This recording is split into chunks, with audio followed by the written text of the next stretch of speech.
Assalamualaikum warahmatullahi wabarakatuh. Apa kabarnya semua? Semoga selalu dalam keadaan sehat walafiat dan lindungan Allah Subhanahu wa taala. Oke, Ananda, hari ini kita akan melanjutkan pembelajaran kita pada video pembelajaran ini, khususnya pada muatan pelajaran tematik. Silahkan disaksikan sampai selesai, catat bagian yang penting, terus tanyakan jika ada yang tidak diketahui. Dalam ini berisi tugas ya. Oke, silahkan selamat menyaksikan dan tetap semangat. Assalamualaikum warahmatullahi wabarakatuh. Bismillahirrahmanirrahim. Assalamualaikum warahmatullahi wabarakatuh. Apa kabar Anda sekalian? Baiklah, hari ini kita akan melanjutkan pembelajaran kita pada video pembelajaran singkat ini. Tapi alangkah lebih baiknya kita buka dulu dengan melafazkan basmalah. Bismillahirrahmanirrahim. Kali ini kita akan masuki tema pertama ya, berkaitan dengan selamatkan makhluk hidup dan subtema 1 tumbuhan sahabatku. Jadi kita akan banyak belajar tentang tumbuhan. Bagaimana kita berperilaku dengan tumbuhan, menjaga tumbuhan, menjadikan tumbuhan itu sebagai sahabat kita. Karena Allah juga dalam Al-Quran banyak menyinggung tentang tumbuhan ini ya, manfaatnya.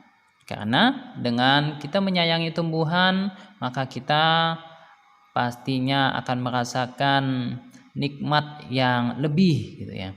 Jangan sangat banyak sekali manfaat dari tumbuhan yang akan kita rasakan. Contohnya kita bernafas ini yang menggunakan oksigen. Nah, oksigen itu adalah buatan ya, artinya diproduksi oleh yang namanya tumbuhan tersebut, dan sekali lagi itu wajib untuk kita jaga tumbuhannya.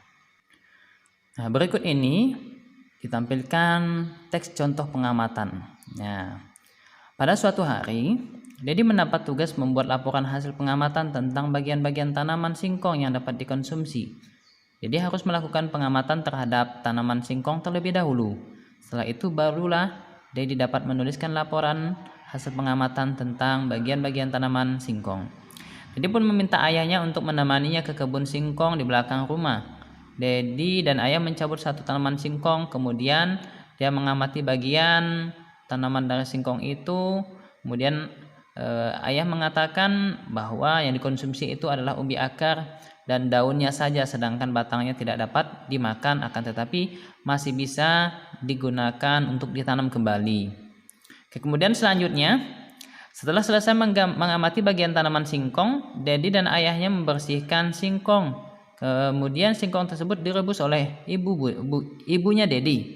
Dedi suka makan singkong rebus. Ternyata tanaman singkong yang dimakan adalah bagian umbi akarnya. Kemudian Dedi pun melakukan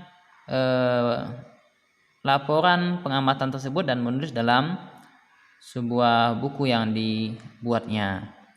Nah, Anda sekalian, ini contoh dari laporan teks pengamatan yang dilakukan oleh si Dedi terhadap tanaman singkong. Apa-apa bagian singkong yang dapat dikonsumsi dan bagian yang tidak dikonsumsi, apa fungsinya ya. Ternyata bagian batang itu walaupun tidak dikonsumsi, dia bisa ditanam kembali untuk menghasilkan singkong yang baru.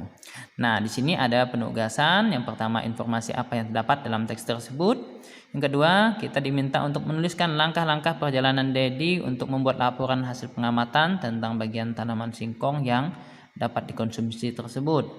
Dan yang ketiga, kita diminta untuk menuliskan sebuah ide pokok setiap paragraf dari teks tersebut.